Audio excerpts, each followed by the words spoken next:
A lone lion can hunt and do it well. But a lot of lions can really hunt and do it extremely well. More prey, bigger prey.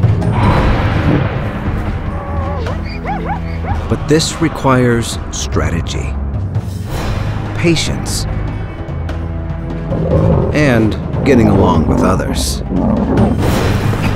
To understand how a pride of lions turns into a pack of predators, we'll study the battlefield, dissect the game plan, analyze the moves, revealing the nuances of the hunt as never seen before, and discovering just how far these lions are pushing the limits of living in a pack.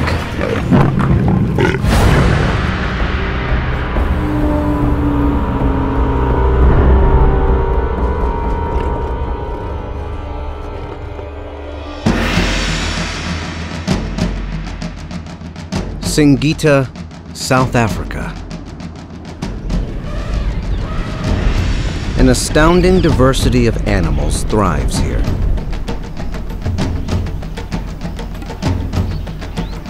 At the top of the food chain, lions.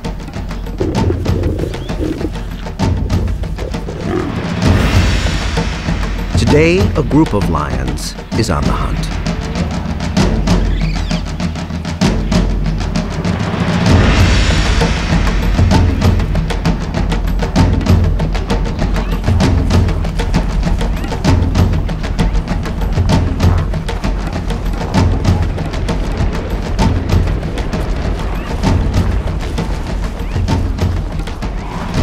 This is the mountain pride. They're the largest pride in the region, powerful and feared. But their strength has a downside. Many more mouths to feed than the average pride. 18 hungry lions. The pressure to hunt more and bigger prey is intense. But there are no easy targets out here on the battlefield. As a result, these lions have been forced to get inventive.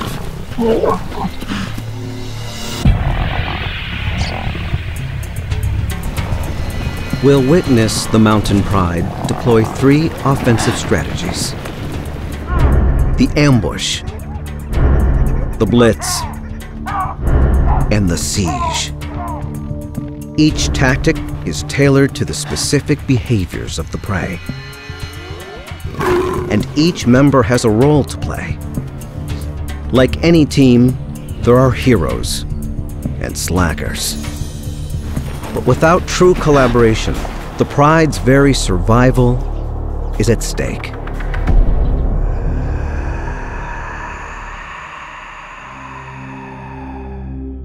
South Africa's Kruger Park. On its western boundary lies the private reserve of Singita.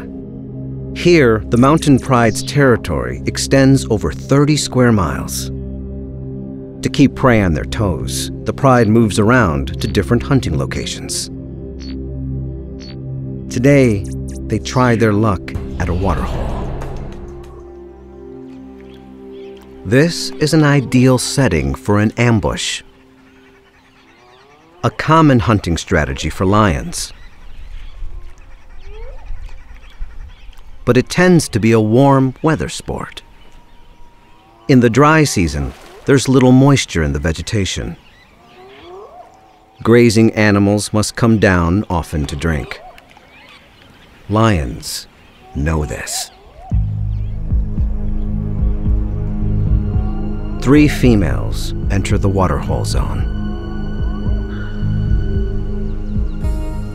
2 grown adults and 1 young one, a novice. They're part of a pack that split off from the mountain pride. A hungry splinter group having a go at hunting on their own. Related lionesses form the core of any pride. They are the expert hunters. The secrets of their trade are passed down to the female cubs. This morning, the other pride members are sleeping in. Their alarm clock will be the sound of a kill. If the triad is successful.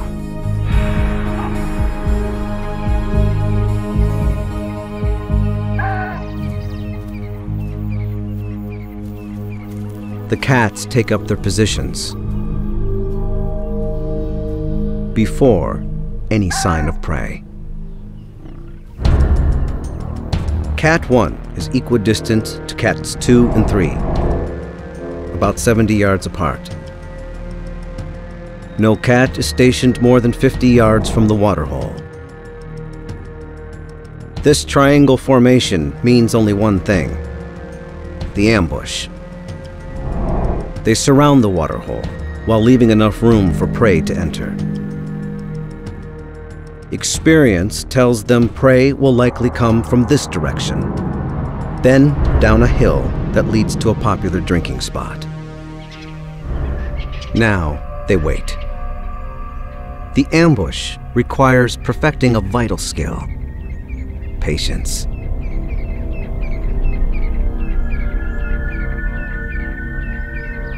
Two hours go by. Nothing.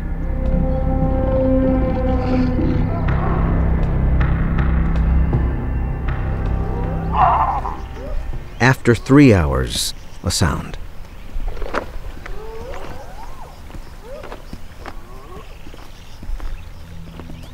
Thirsty zebra. From the direction the lions expected. They stop to assess the risk before going further. Zebra have learned that danger lurks in these parts, and they're prepared. They're fast, cautious, and travel in numbers. All excellent defenses against predators. But thirst makes them vulnerable. The distance closes between hunter and hunted. Lions are fast, but only in short bursts. If they don't get close enough, their prey will outrun them. Too close, and they'll give themselves away. The plan. Any cat can start the ambush. They'll wait for the defense to make their move. Once the zebra have gotten close enough, here in the red zone, a lioness will strike. Suppose cat number 1 leads the charge, but fails to take down the target. Cats 2 and 3 are in strategic positions to intercept the fleeing prey.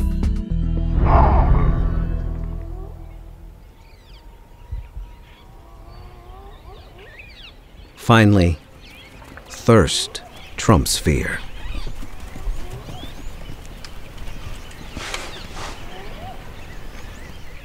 It's all going according to plan. Until some spectators show up. Swainson's spurfowl will screech when they sense a threat. The zebra will then be alerted to the hunter's plot. This cat must stay cool, or the ambush goes up in smoke.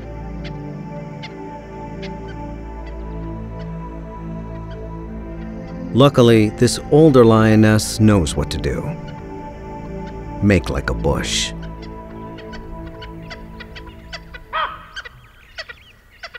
She pulls it off. And the hunt is still on.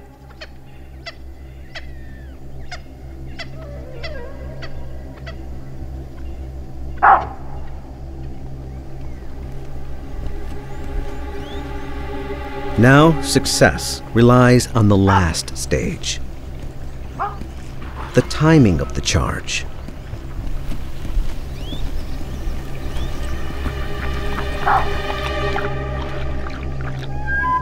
How do you know when it's right? No one can say for sure. It takes that unknown, unquantifiable factor. Experience.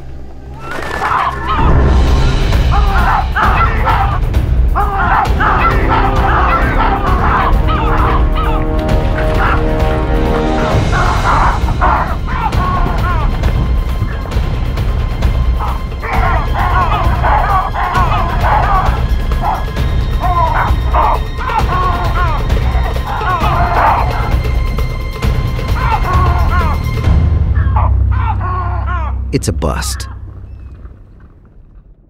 What went wrong? The cats have taken 5 hours to reach this critical point of the hunt, but it's the culmination of millions of years of pack and prey evolution that prime the outcome. In this round of the age-old game, the defense scored. Perhaps we should ask, what went right for them? Many prey species have evolved to live in herds. There's lots of benefits. Safety in numbers, for one. And more scouts to look out for danger. Perhaps they saw or heard the lions before the charge. But looking back, we see the triad flawlessly getting into position. Quiet, stealthy walking, and artful camouflage. Perhaps the zebra picked up an alarm call from another species. Not the spurfowl. Here, the lioness's passive concealment preempted detection. But she couldn't do anything about another spectator. Like birds, baboons send out alarm signals when predators are in the vicinity. But the zebra didn't seem to react to their distant call. What is clear, if you look closely, is a problem with the charge. It seems the timing was off. The culprit, the rookie. As with many youngsters, she lacked patience.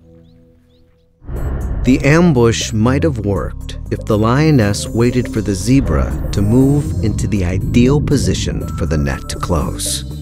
The retreating herd would have been cut off by the waterhole and blocked by the other hunters. But the inexperienced cat jumped the gun and scared the zebra back up the hill and away.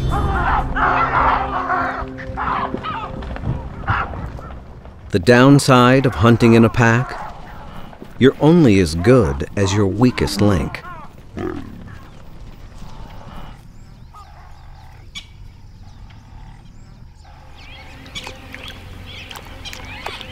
The cat's sole compensation today is a cool drink.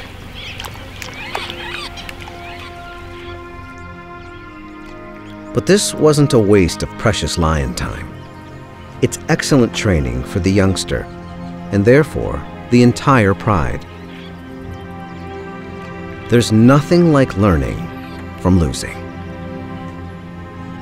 Even with the inevitable defeats, lions seem to understand that the benefits of pack hunting outweigh the drawbacks.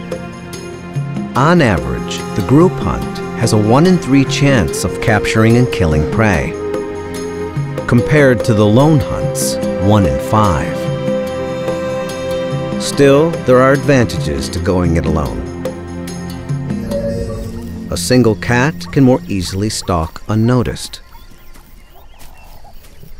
This lioness is a very experienced hunter. Surprise is her special weapon. She's good at sneaking up close to her prey, an important tactic not as easily achieved in a group.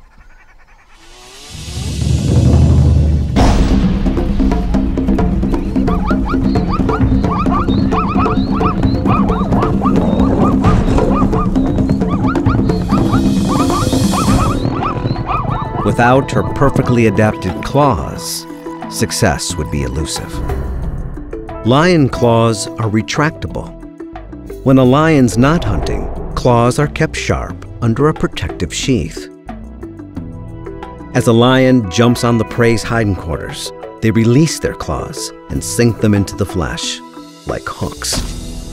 The cat tugs downward while muscle and teeth take over, finishing the job. A lone hunter can keep more of the spoils for herself, but eventually she'll have to share with some of the others, even if she doesn't want to.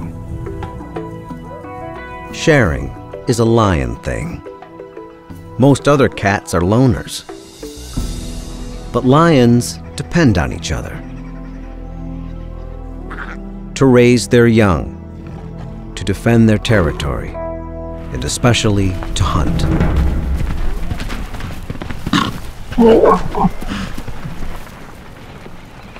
It's their extraordinary ability to coordinate their attacks that gives them an edge.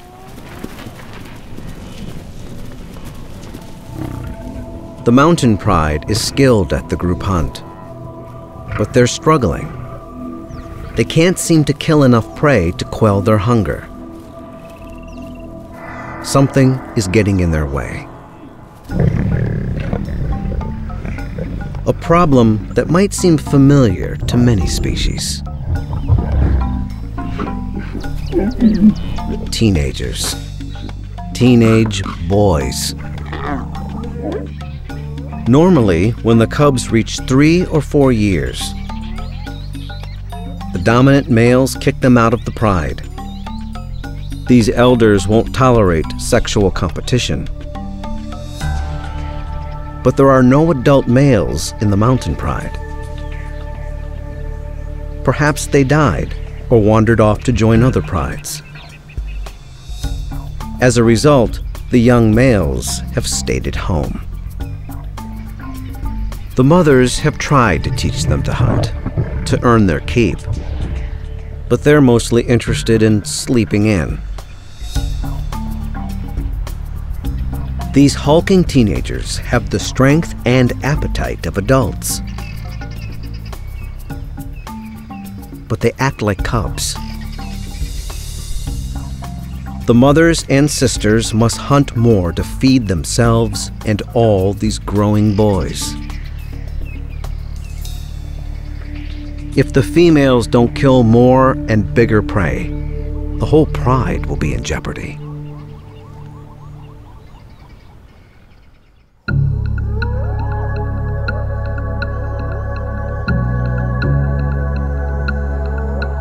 As night sets in, the females pick up a mouth-watering scent. Impala.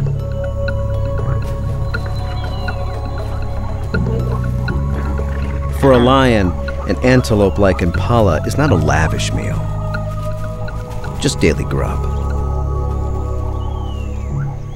But this doesn't make the hunt any easier. Impala possess a kind of advanced warning system known as the flight zone. As soon as a potential threat crosses the perceived boundary, the animals know to run. The alarm system provides a head start. An impala knows it can outrun a lion if it takes off as soon as the alarm is triggered.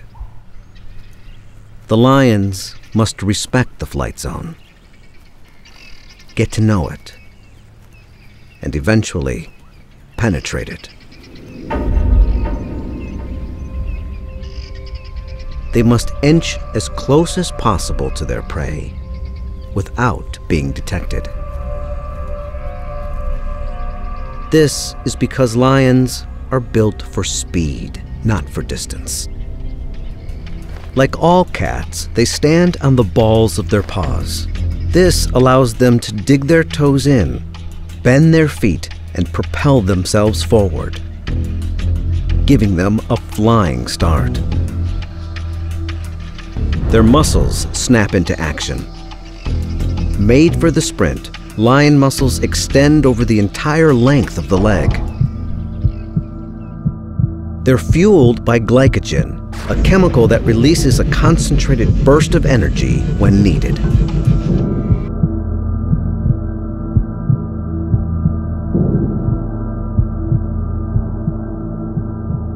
But it's short-lived.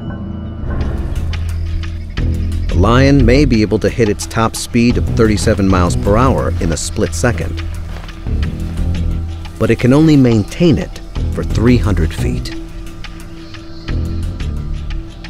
Prey, like antelope or zebra, have hooves that lack the bending ability of paws, so are slower off the mark.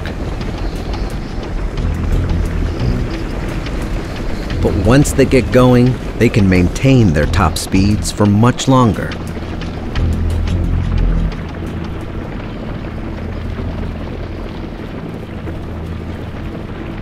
Some antelope can reach 50 miles per hour, leap 30 feet in a single bounce, 10 feet high. The leaps aren't only useful for the fast getaway. They may be an example of what biologists call pursuit deterrence. They leap around before an attack, as if saying, "I'm too nimble for you, so don't even bother."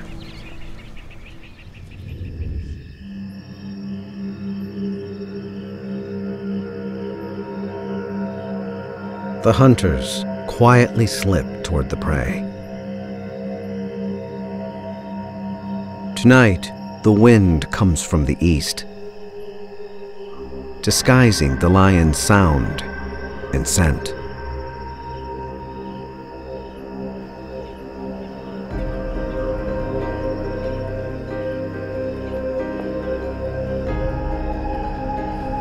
They fan out into the darkness, forming a line from one angle.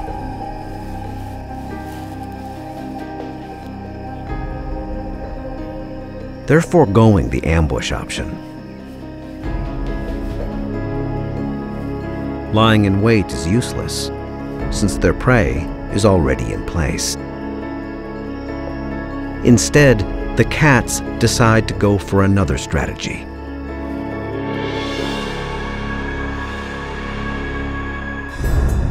The plan: 5 cats will form a line, staying within eye contact of each other. They'll want to get close enough for the collective sprint, while remaining outside the flight zone. If the outer lions play the wings, while the inner ones play center, their chances of catching impala will increase. The wings should start the charge. Some impala will leap away, but others might run toward the middle, where the centers can intercept them.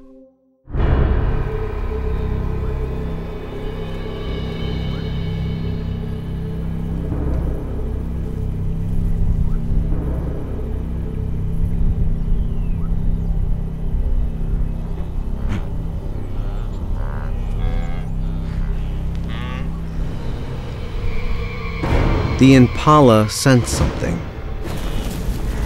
They start to bounce.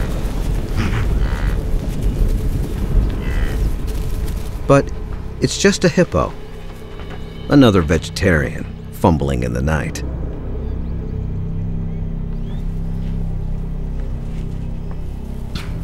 Again, a noise. Just another herbivore. The hunters turn this distraction into an opportunity.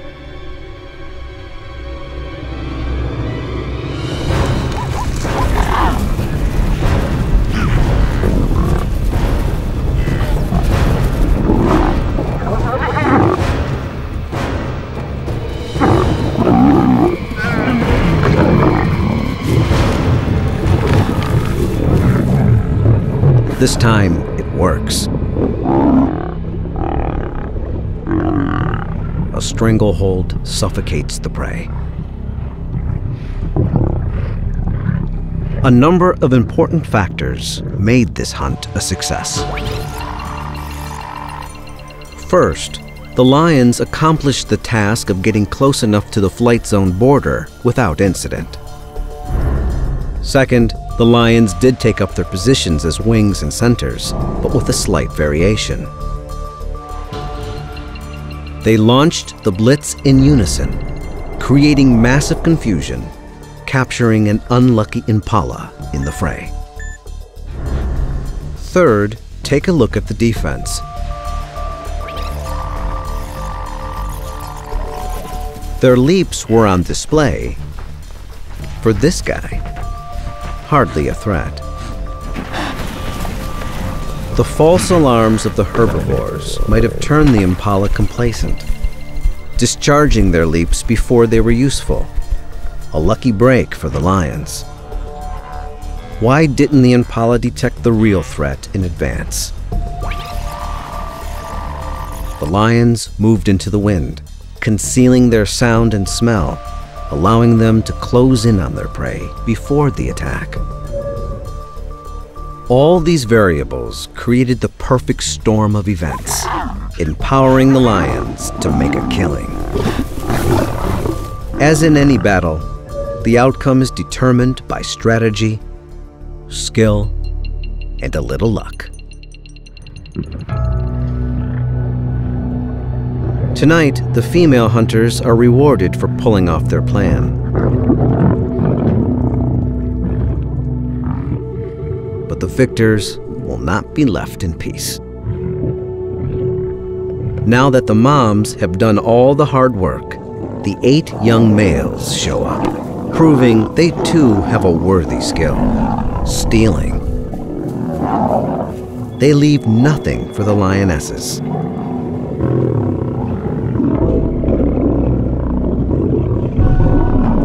But even among the freeloaders, there is little to go around.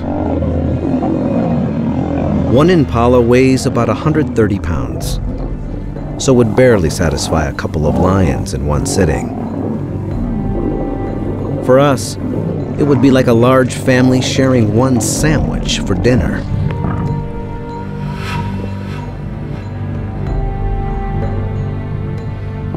Desperate for a meal to feed the whole pride, they'll have to take extreme measures.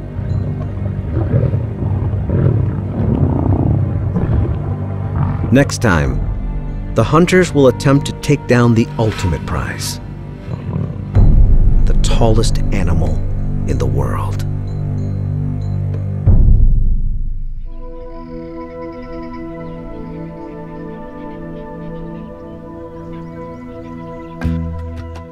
Africa's roaming watchtowers.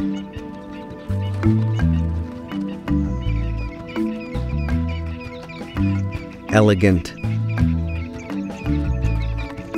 graceful.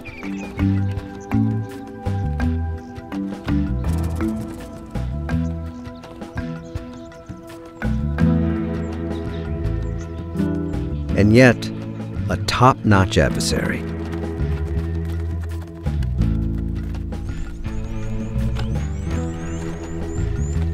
A creature that lions usually avoid because of their formidable defenses. The largest eyes of any land animal, it can match a lion's sight, at least in the daytime. Independently operating ears allow for bi-directional hearing. And the kick, hooves the size of dinner plates, can crush the spine of a predator, killing it instantly.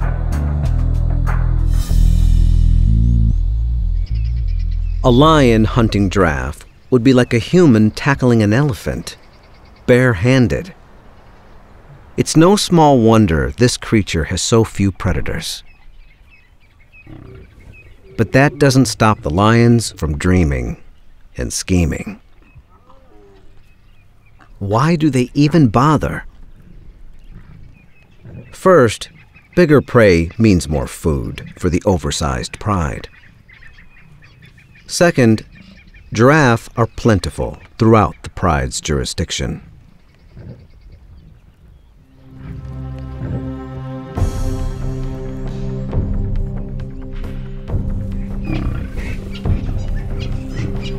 The lions see them everywhere.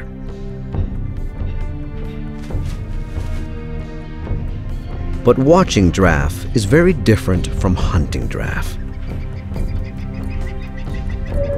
The success of such a kill usually depends on the heavyweights pitching in. Remember, the only males in the mountain pride are the layabout teenagers. Perhaps the females are on a fool's errand. Most lions would attempt to pick on someone closer to their own size.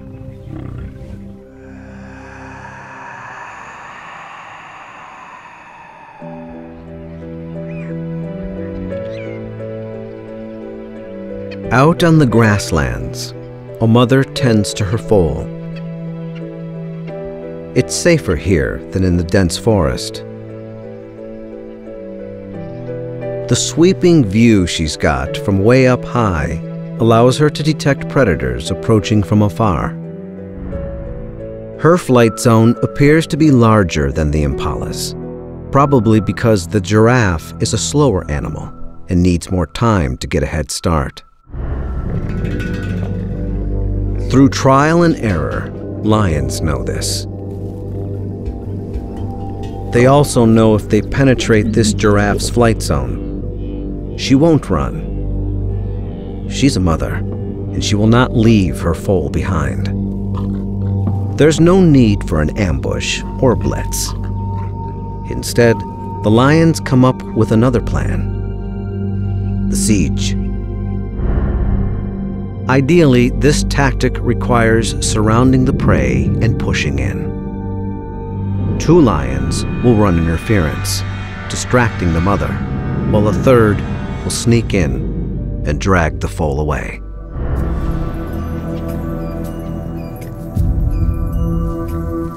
The lions creep close, encircling their target, blending in.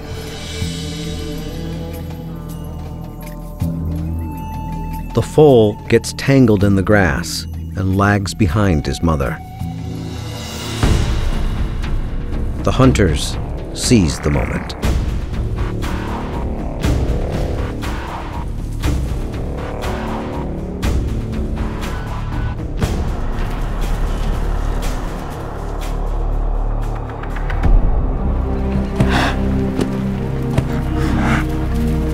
The lions pull off the first phase of the strategy. But now they'll have to contend with the mother's fury. They pause and reset their positions. The foal is injured. Suddenly, a 4th cat barrels in, distracting the mother. Without her, the foal is defenseless.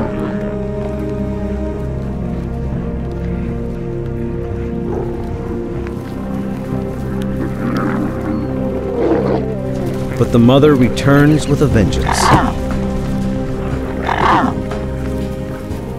Suddenly, the tables are turned.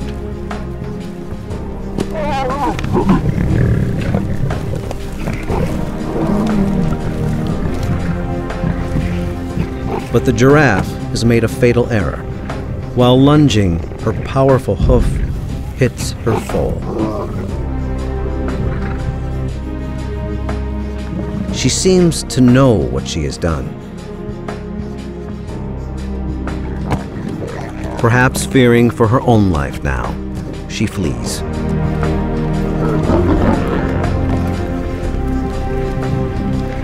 It's over.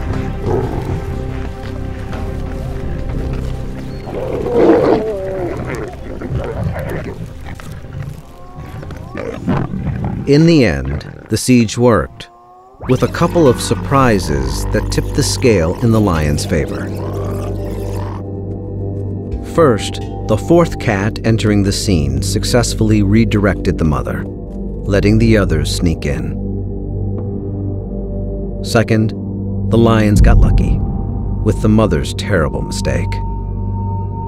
The law of unintended consequences has been good to the lions.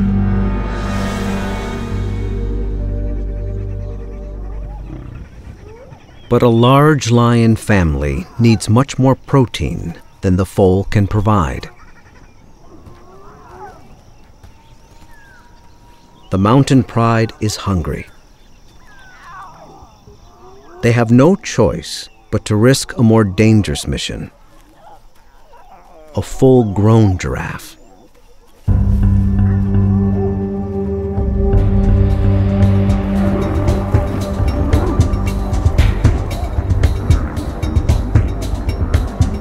The odds are against them.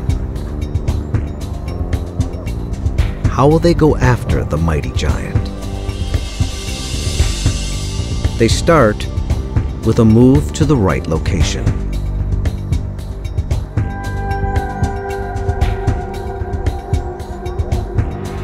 To the edge of the mountains, rocky terrain.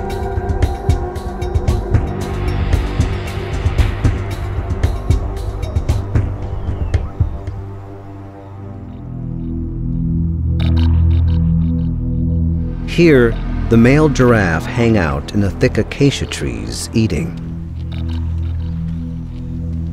Here, they're more vulnerable to attacks. Because here, their main defense is useless. Giraffe can't easily run over the rocks. In fact, they're stumblers. Their height serves them well, except when it comes to stability. Once felled, getting back up is tough. Lions observe this.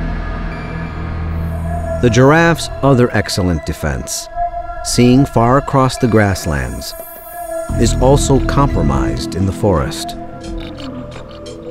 They can't see, and they can't run. Like the zebra risking their lives for a sip of water, the giraffe must sometimes trade safety for a meal.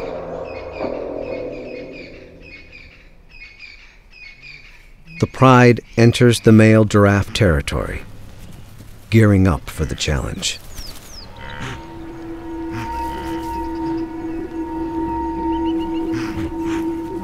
But a curious sight stops them in their tracks.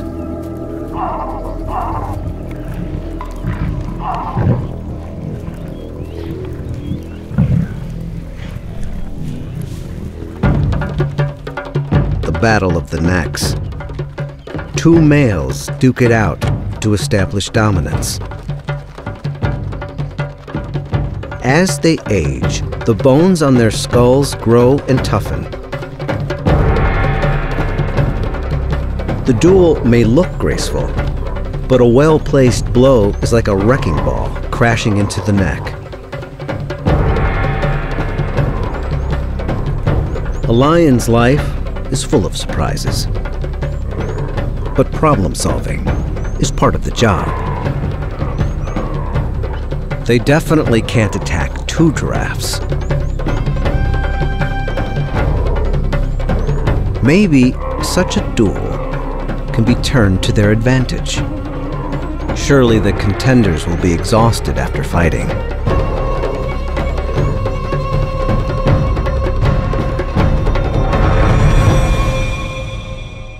By day's end, the winner is declared. He can take a break. But a giraffe that loses a match is in jeopardy of losing even more. The lions trail their quarry behind the shield of darkness.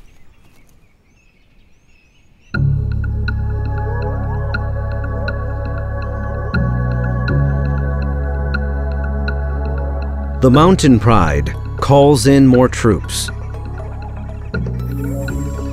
6 females join forces tonight. Their chances are slim, but they use the night to their advantage. Giraffe struggle to see lions in the darkness. But lion eyes are perfectly adapted to nocturnal hunting. Millions of rods in the retina enhance their ability to detect shapes in low light conditions. A layer in the back of the eyeball works like a mirror.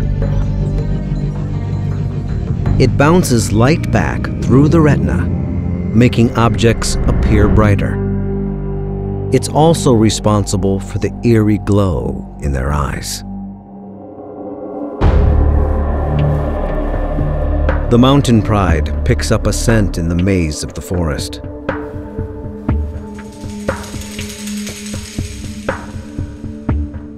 It leads them to this silent giant.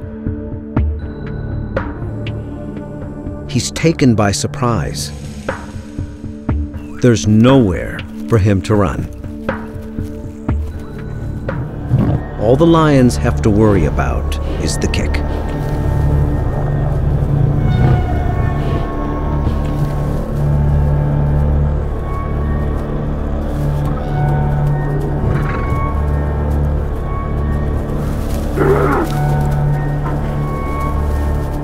As with the female giraffe, an ambush or blitz is unnecessary. Instead, they'll deploy their siege strategy. The plan: first, the lions must herd the giraffe out of the trees and into a small clearing, giving them room to work. The pack will encircle him to within a few feet of his hooves. At least 3 must run interference, while 1 jumps on his back. Then the entire team will wrestle him down. The giraffe has only one option: to fight.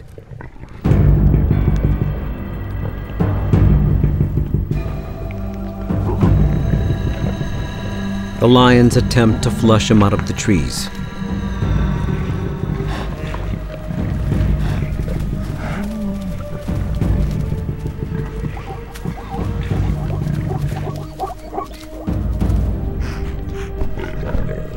In the clear, they circle their prey right under his hooves.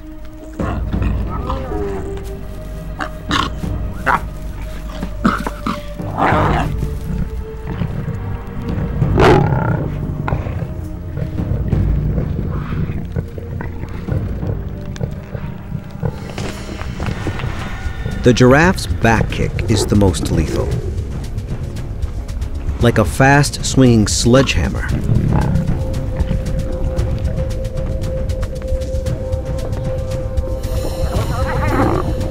But lions have learned to weave in and out of the legs to avoid the hoof punch. The front kick is also powerful, but more of a swat than a slug. Suddenly, one cat makes the leap.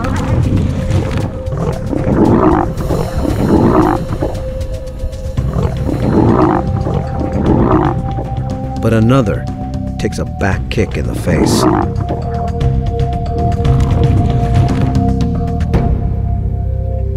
The defense holds its own. The cats are weary.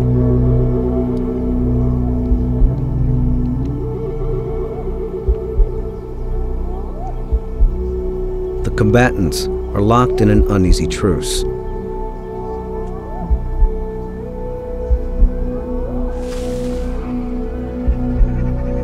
A decision to call it quits is looming.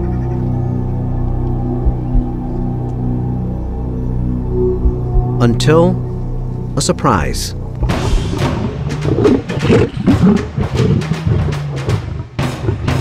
Reinforcements for the mountain pride arrive.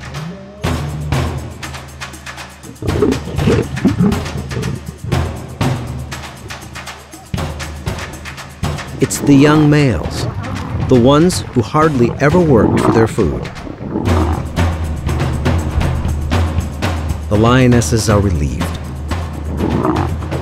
The extra troops break the deadlock. In the darkness, the battle ends.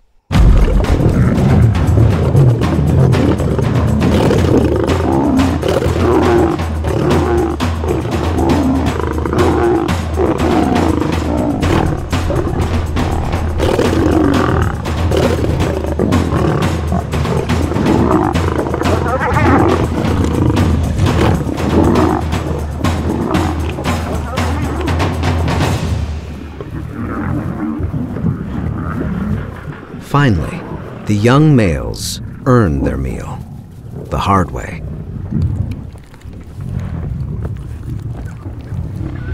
A second look lets us examine what worked for the lions. One, they found the right spot for hunting giraffe, in rocky terrain with no place for the prey to run. Two, they made their move at night, when giraffe can hardly see lions approaching.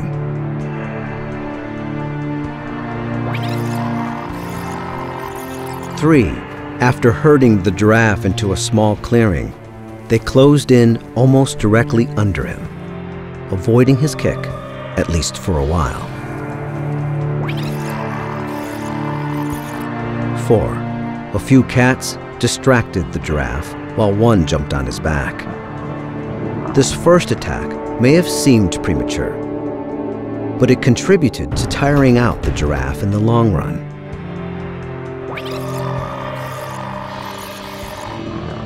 5, remember the lioness who received the blow. In slow motion, we can see she actually twists her body backward, avoiding the thrust of the kick. This acrobatic defense allowed her to avoid an injury and stay in the fight. 6. If you look closely, you'll see a rotation. Some lions moved in, while others retreated.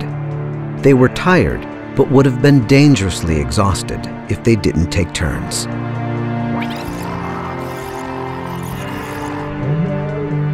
Lastly, and perhaps most important, the teenage males entered the arena.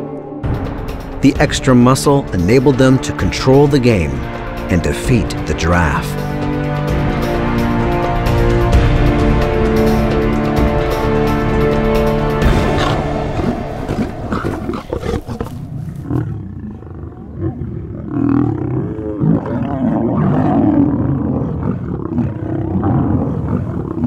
At last, there is enough food to satisfy the entire mountain pride.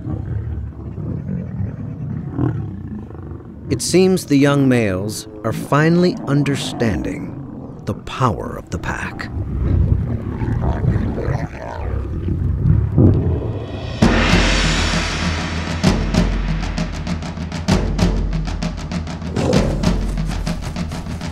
This death, this meal, did not happen merely by chance. There are a myriad of tiny variables reacting off one another that determines the outcome of the battle.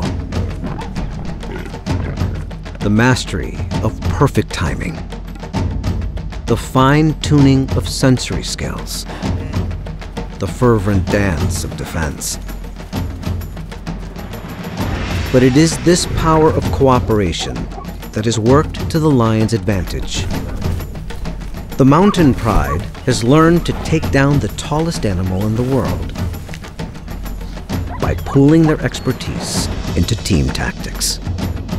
A smart move in the ever-changing duel of life and death, played out on the battlefield of the wild.